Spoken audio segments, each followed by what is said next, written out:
Bismillahirrahmanirrahim. Assalamualaikum warahmatullahi wabarakatuh. Innal hamdalillah alladzi khalaqal nafsa wa sawwaha wa alhamaha fujuraha wa taqwaha. Qad aflaha man zakkaha wa qad khaba man dassaha. Asyhadu an la ilaha illallah wa asyhadu anna Muhammadan abduhu wa rasuluh.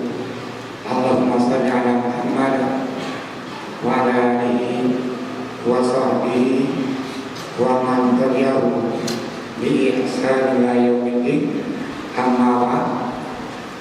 Kaum muslimin dan kaum muslimat sidang jamaah Isya, tarawih dan witir, kita bermalam hari ini, kalau nggak salah malam ke-24, makna bahwa sudah berlalu 23 Ramadan, dan itu hari ke depan kita akan meninggalkan Ramadan.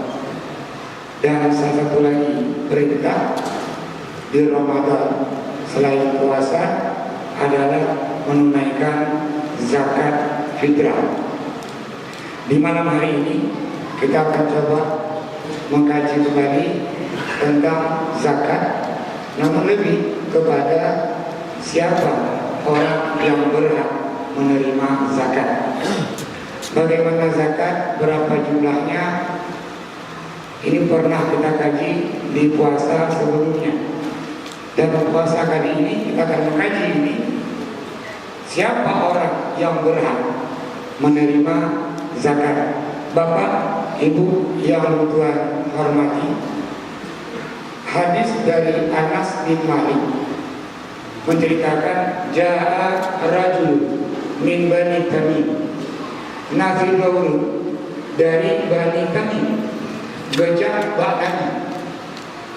Olehnya cumannya, ya Rasulullah, in adaitu zakati ila rasulih, seandainya lu serahkan zakat lu ke utusan Allah, apa bariun anak narabi wa rasulih, apakah engkau terlepas dari hukum Allah dan hukum Rasulnya? Maka Nabi menjawab, nah palakal ajr, iya, dan bagi engkau pahala.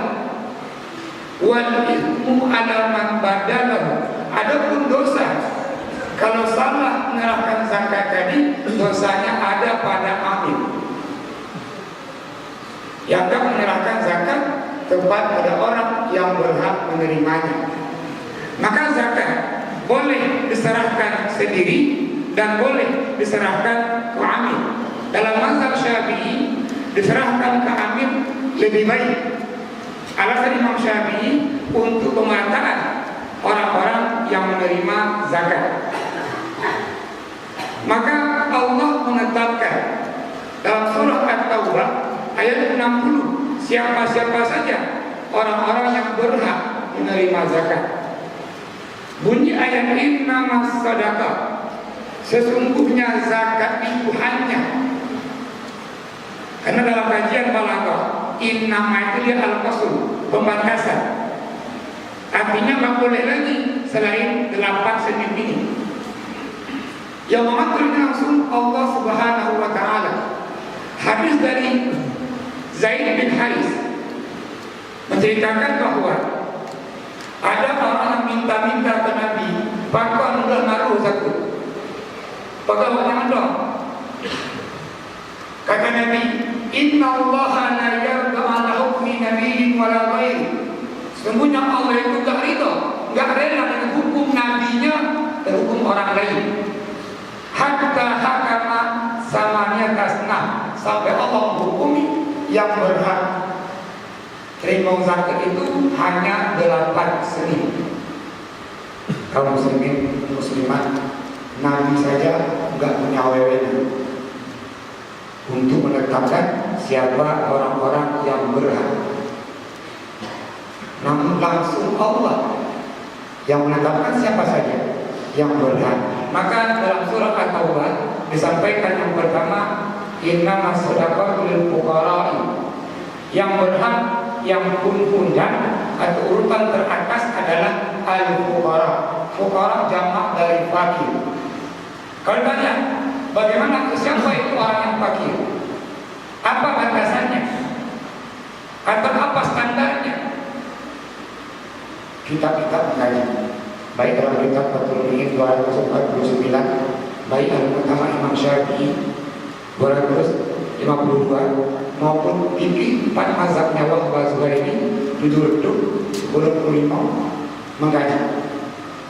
Yang pertama fakir. Fakir itu mala lahu wala kasab. Orang yang dia hidup, dia punya kebutuhan, namun dia tidak punya mata pencaharian, dia tidak punya harta. Ini fakir. Kalau begitu, dalam kitab Fathul Mu'in, disyarah dalam kitab I'anah, dijelaskan perumpamaan orang fakir itu. Kalau seandainya dia punya 10 kebutuhan, yang mampu dia penuhi hanya 3. Apa kebutuhannya? Makannya, pakaiannya, dan tempat tinggalnya. Maka yang mampu hanya 3 kebutuhan dari 10 itu, inilah dia orang fakir. Berapa haknya? Semua kita menyebutkan dia sudah jadi untuk memenuhi kebutuhannya. Kalau banyak zakat terkumpul, maka hak fakir banyak. Maka berapa banyaknya? Sebanyak-banyaknya. Ini hak fakir untuk menutupi semua kebutuhan hidupnya. Yang kedua, wal masakin. Wal masakin jamak dari miskin. Sebagian kita menyamakan antara miskin dengan fakir. Namun dalam kitab Al-Mu'tamad Fikih Syafi'i punya Muhammad Zuhaili itu membedakan. Kalau fakir lebih butuh ketimbang miskin.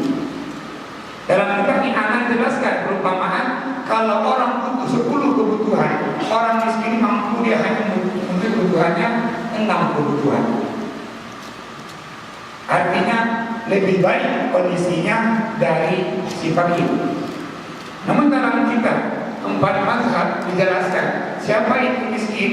Orang yang punya usaha, dia mampu berusaha, namun hasil usahanya tidak mampu memenuhi kebutuhannya. Berapa haknya? Sama dengan fakir. Berapa? Memenuhi kebutuhan si miskin. Kalau zakat fitrah bunyi hadis, tu'matan lil fuqara'i wal masakin. Zakat fitrah cenderung memenuhi kebutuhan si fakir dan kebutuhan si miskin. Walaupun kita mengkaji yang berhak menerima juga adalah sama dengan Senin yang 8. Kaum muslimin rahimahumullah. Selanjutnya, wal amilina 'alaiha. Bunyi ayat ini amil. Makna 'alaiha dalam tafsir Ibnu Katsir Tabari dan tafsir Jalalain dikatakan bahwa 'alaiha itu orang-orang yang bersungguh-sungguh, yang waktunya habis, yang tenaganya habis untuk zakat. Kita mengkaji kerja amil itu adalah mengumpulkan zakat, mendata zakat, memelihara harta zakat, dan sekaligus membagikan harta zakat. Ingat bahwa kerja amil membagikan zakat, maka makruh hukumnya kalau kita kumpulkan orang fakir, orang miskin sebuah tempat dan kita bagikan zakatnya. Yang sunnah adalah si amil mengantarkan zakat tadi ke rumah si fakir, ke rumah si miskin. Dalam mazhab Hambali dikatakan bahwa diharamkan mengumpulkan si fakir, si miskin. Kenapa? Mengumpulkan itu membuat mereka begitu malu. Maka di antara kerja amil tadi mendata, mengumpulkan, memelihara, dan sekaligus membagikan zakat. Lantas berapa hak amil? Dalam kitab Al-Mu'tamad Fikih Syafi'i halaman 248, itu hak amil adalah ujrah misal. Apa ujrah misal? Upah kerja. Kalau begitu, harta yang terkumpul zakat tadi, maka yang pertama keluarkan dulu hak amin. Dihitung dia upah kerjanya. Seandainya dalam panah ini sehari dia upah 80.000, ada amin bekerja 3 hari, maka hak dia adalah 80.000 kali 3. Oleh mengurut 80.000 kali 5, itu hak amin. Kalau begitu, nanti harta terkumpul dikumpulkan, jangan dibagi 3. Misal kita ketiga sini, amin, fakir, miskin, harta terkumpul 12 juta, langsung kita bagi 3, 4 juta fakir, 4 juta miskin, 4 juta amin. Kalau si miskin 20 orang, maka haknya 4 juta bagi 20. Waduh. Kalau si fakir 40 orang, 4 juta bagi 40 seluruh 100.000. Amin pun lo 4 juta sudah seluruh. Maka ini pembagian yang tidak tepat. Kalau begitu, keluarkan hak amil dulu. Yang hitungan tadi berapa hari dia kerja, berapa orang dia, inilah haknya. Kaum muslimin muslimat rahimahumullah, setelah amin wal mu'allafah qulubuhum, ini orang mu'allaf yang baru masuk Islam. Di masa Nabi ada dia orang-orang Quraisy yang punya kekuatan, kekuasaan, yang diharapkan dia Islam, walaupun belum Islam dibantu. Namun di masa Khalifah Abu Bakar, Khalifah Umar, orang-orang kafir nggak dapat lagi zakat ini. Namun orang-orang mu'allaf tadi yang baru masuk Islam, yang dia menguatkan keimanannya, ini boleh mendapatkan hak dari zakat. Seterusnya, wafir riqab. Riqab ini jamak dari raqabah. Raqabah maknanya hamba sahaya atau orang yang belum merdeka. Kalau begitu hari ini riqab nggak ada lagi, semua orang sudah merdeka. Selanjutnya, wal gharimi. Tengok bunyi ayat wal gharimi. Kajian bahasa ini, gharim adalah ismul fa'il. Maknanya dia orang yang berhutang, bukan munasah yang berhutang, bukan masjid yang berhutang. Maka dalam kitab Fathul Mu'in disyarah oleh I'anah, la yajuzu sarfu zakati likafanil mayyit wa bina'il masjid. Kata Syekh Manibari, pengarang kitab Fathul Mu'in, nggak boleh zakat itu dikeluarkan untuk kafan mayit dan juga membangun masjid. Artinya bahwa sebagian tempat nona di kota Ramadan rehab masjid, rehab nasal ta'lim. Nah, nazar muncullah sengit ghaib. Makna dari ini orang yang berhutang. Bagaimana? Yang pertama berhutangnya memenuhi kebutuhannya. Kalau dia tak berhutang, maka dia hana bukan. Yang kedua, dia berhutang mendamaikan dua kelompok yang bertikai, menghindari pertumpahan darah. Utang ini pun dia berhutang untuk mendamaikan ini, itu pun boleh. Namun tidak termasuk orang yang berhutang ke bank betul, nggak termasuk modal ke bank pokok rumah. Maka makna ghaib jangan terlalu luas dipahami. Dalam fikih 4 mazhab punya Wahbah Zuhaili memaknai kata ghaib juga sama. La yajuzu sarfu zakati li islahi turuqah wa bina'il masjid wa islahil qanatir. Kata pengarang kitab itu, nggak boleh zakat itu bangun munasah, bangun masjid, buat jalan, buat tempat umum atau masalah umum, buat jembatan, nggak boleh. Memaknai tadi utang terlalu luas. Maka kalau begitu, terpendek saja, siapakah ghaib ini? Orang yang berhutang yang memenuhi kebutuhannya, orang yang berhutang untuk mendamaikan pertikaian perselisihan orang lain. Selanjutnya, wa fi sabilillah. Ini pun juga cenderung menjadi masalah. Wa fi sabilillah secara bahasa orang-orang yang di jalan Allah. Maka semua mazhab sepakat makna fi sabilillah adalah al-ghazi wal mujahid, orang yang berperang di jalan Allah. Dalam mazhab Hanafi sama, Maliki sama, Syafi'i sama. Dalam mazhab Hambali juga sama. Hanya sebagian dalam mazhab Hanafi mengatakan boleh orang-orang dikelompokkan fisabilillah ini orang-orang yang menuntut ilmu. Namun sebagian Syafi'iyah, sebagian Hanafiyah. Namun Imam Hanafi sendiri memahami makna fisabilillah orang-orang yang berperang di jalan Allah. Dalam kitab Syarah Muhadzabnya Imam Nawawi dijelaskan agar diperluaskan. Boleh enggak silo lembu, silo ustaz mendapatkan zakat? Kata Imam Nawawi boleh kalau lembu itu ustaz itu dari rumah ke rumah mengajarkan ilmu. Sampai lembu itu ustaz itu nggak punya waktu menjadi apa-apa untuk dirinya dan keluarganya. Maka lembunya jin dari rumah ke rumah menyampaikan ilmu. Namun bersikap murokibah, kata Majmu Syarawi, tak boleh. Dalam fikih zakat Yusuf Qaradawi, makna diperluaskan juga. Boleh, karena hari ini perang propaganda. Ada mungkin media cetak, media elektronik yang dia berjihad, itu pun juga boleh. Kata Yusuf Qaradawi. Namun di baris bawah kata Qaradawi, janganlah memaknai fisabilillah itu terlalu luas. Karena bunyi ayat panjang dan menjelaskan kalau hanya ini bisa maaf. Seandainya di kampung kita ini tengguimu berhak mendapatkan karena sini fisabilillah, kecil berhak mendapatkan karena sini fisabilillah, atau Tuhanku berhak mendapatkan karena fisabilillah, kata Yusuf Qaradawi. Ini memaknai fisabilillah terlalu luas. Kalau begitu dipahami, maka cukup ayatnya inna masyarakat fisabilillah.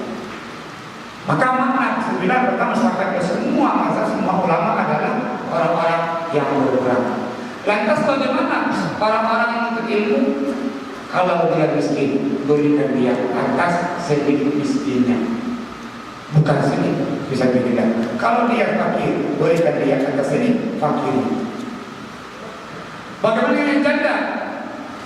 Al-Quran ayat yang menjelaskan orang-orang janda dapat sedih. Namun jika janda itu miskin, maka diambil sini miskinnya. Bagaimana anak yatim piatu? Ayat juga tidak menjelaskan. Anak yatim berhak mendapatkan zakat. Namun jika pengasuhnya itu juga orang miskin, pengasuh anak yatim tadi juga orang fakir, maka zakat diberikan kepada orang miskin tadi atau anak yatim tadi atas sini dia miskinnya, atas sini dia fakir.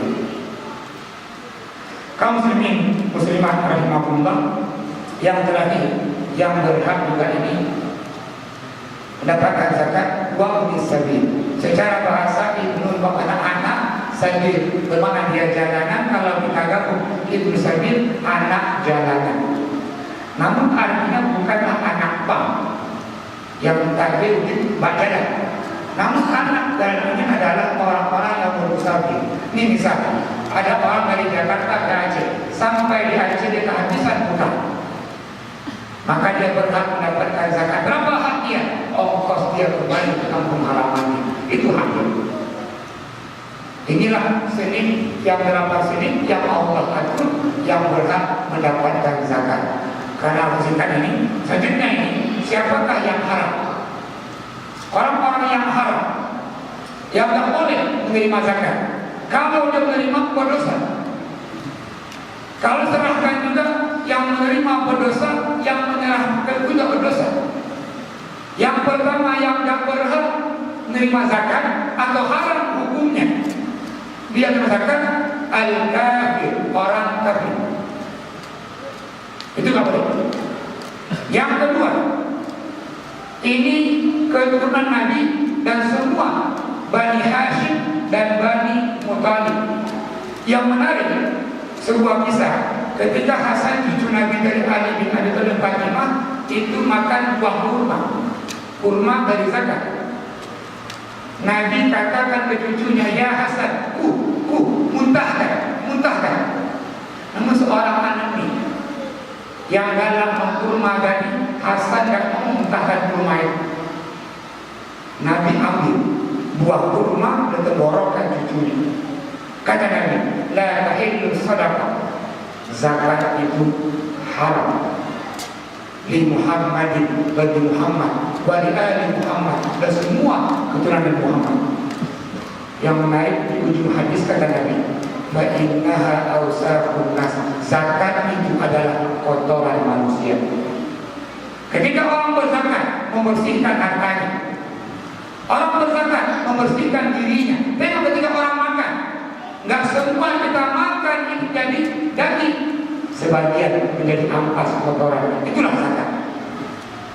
Maka Nabi, karena jijiknya dengan kotoran tadi, mengharamkan Nabi sendiri dan semua keturunannya dari menerima zakat. Yang ketiga, yang haram hukumnya juga itu orang kaya yang dia bukan amil, yang dia bukan dari namanya orang lain. Orang kaya lawan dari fakir, orang kaya lawan dari miskin. Maka orang-orang kaya yang mengambil zakat tadi, dia berdosa. Maka Nabi katakan ketika orang menikah, jikalau engkau balik menjelaskan sedikit tadi, kamu berhak. Namun jikalau engkau orang kaya, kamu tidak berhak. Yang keempat, yang haram hukum juga adalah wujubun nafkah, yang wajib dia nafkahi. Tuh ukurannya. Kita hari ini misalnya zakatnya diserahkan ke istrinya, itu haram. Karena istrinya wajib dia nafkahi. Zakatnya diserahkan ke orang tuanya, maka itu pun juga haram hukumnya. Atau zakatnya ke kakeknya, itu pun juga haram hukumnya. Atau zakatnya untuk anak-anaknya, karena anak-anaknya wajib dia nafkahi. Kalau begitu, wujubun nafkah. Dari ini, apa batasan yang haram kita ini menyerahkan zakat?